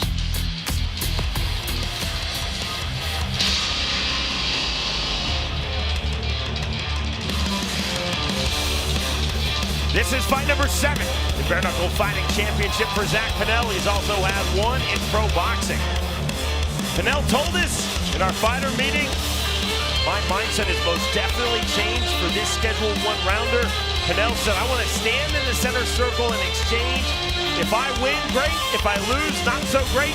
But I'm not going to circle. I'm not going to angle. I'm going to plant my feet and throw. He wants to stay right in the middle. Feels like he has to land first early to gain the respect of his opponent. A lot to the body, then go upstairs, try to get the knockout.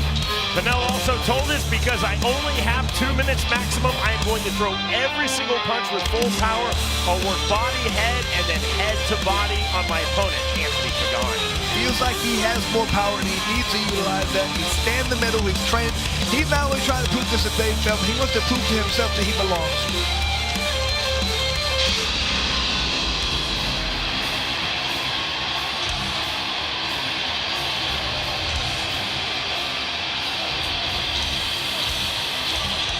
Anthony Pagan enters 1-0 in BKFC.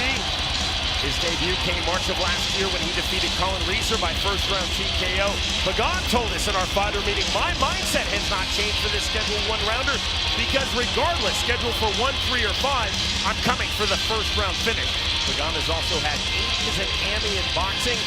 He also said in our fighter meeting, hard straights, active combinations, big rear right uppercuts. He also said he's not taking a backward step, but he will stay on his back foot right away. Let his opponent come in and then counter. Feels like that's what's going to happen. His opponent's walking right into his power. He feels it's important for him to land hard first to throw his opponent plans into chaos. Pagan said, I will be, quote, passive-aggressive. I won't get pulled into a wild brawl versus Zach Pannell. Pagan said, though, I will land aggressively off of my back foot and against Pannell's forward pressure. Here is Jeff Houston. Ladies and gentlemen, for the very first time here at Bare Knuckle Fighting Championship, we bring to you a one-round war. Scheduled for 1 2-minute round in the BKFC lightweight division. Presented to you by TickPick. Introducing to you first, fighting out of the red corner. Tonight he wears black trimmed in pink and blue. He stands 5 feet 6 inches tall. His official weight, an even 148 pounds. His BKFC record stands at 6 fights. Fighting out of Quarryville, Pennsylvania. Here is Zach Little Mac Pannell.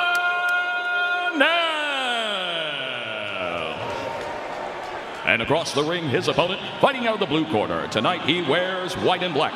He stands 5 feet 8 inches tall. His official weight, 148.6 pounds. His BKFC record stands at 1-0. Fighting out of Chester, California, here is Anthony A.P. PAGAN. And our referee in charge of the action, Harvey Duck. Zach Pannell told us, I have to be first and last in every exchange. A maximum of 2 minutes to determine the winner. Anthony PAGAN versus Zach Pannell. Round number 1. Fast off of scratch, Anthony PAGAN. Pannell running the right hand against the forward pressure of PAGAN. In the center circle, there's the left hand, right hand. Flurry to the inside. Heavy forward pressure from PAGAN. And they have time on now the overhook from Anthony PAGAN. Pannell trying to frame, trying to turn out. Reset from Harvey Duck. Both these guys talked about staying in this center circle. They're both true to the word so far. Heavy forward pressure on the left front shoulder from Zach Pannell. Right uppercut, counter right hook from Pannell, but then PAGAN walking through that. PAGAN on the right hand.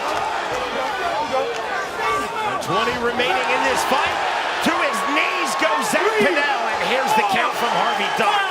Big drop. Let's see if he can get up. Land some power shots of his own. He's ready, he's willing, able. He's coming. Mandatory 8 count given to Pannell by Duck. Heavy to the inside, PAGAN. Pannell with his back against the ropes. Tries to throw the left hook. Big separation from Duck. Right back to it. The knockdown is everything, especially in a one-round fight. You have to get that back. Oh. Left hand, right hand getting through from Pannell. PAGAN walking through it. Overhook now. Needs that knockdown. Pannell was claiming the Harvey Duck punch to the back of the head. No avail, fight on from Harvey Duck. Heavy, half tie plumb down the underhook from Anthony PAGAN. From the left hand, right hand. Underhook again from Anthony PAGAN. Pannell needs to fight to get out. You have to land something meaningful. You can't stay in that position. 20 seconds remaining in this fight. The fighters again in the center circle.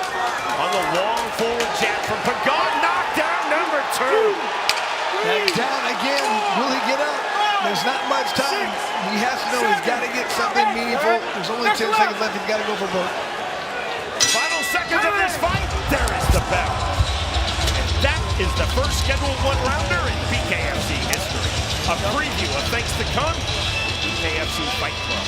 And you can tell right from the beginning, that's going to be an action-packed round every time. People are coming, they're trying to get the victory, trying to get the knockdown, and get the knockout. You get one knockdown, that's pretty much insurmountable. You win the fight. That's why the other guys, you know, I got to come out here and get a knockout. You got to be very careful.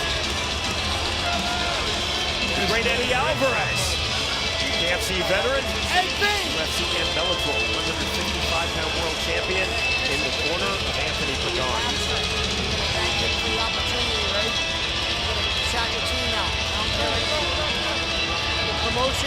There's absolutely no suspense here. PAGAN recording 2 knockdowns in the one-round fight. Zach Pannell game as always. PAGAN, heavy pressure on the inside, effective with the underhooks, effective in the pocket and in the clinch. Very odd to see a split decision. Here's Jeff Houston. Ladies and gentlemen, after completing our historic one-round war, our judges at ringside scored the fight 10-7 to the winner by unanimous decision, Anthony A.P. PAGAN. And I think what we learned in this show, you don't get to show too much skill, but you get to see a lot of heart, determination, and who wants it more. That was a good first one-round fight. 2 knockdowns in this one-round fight, both recorded by Anthony PAGAN versus Zach Pannell. That math equates to what Jeff Houston just read. 10-7 across the board from the 3 Pennsylvania-assigned judges. Zach Pannell was game. Anthony PAGAN on point. The winner by way of unanimous decision, Anthony PAGAN defeats Zach Pannell.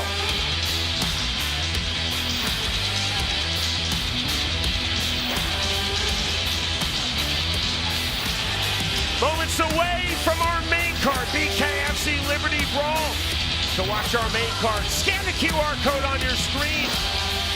Go to DAZN.com. Headed your way, it's BKFC Liberty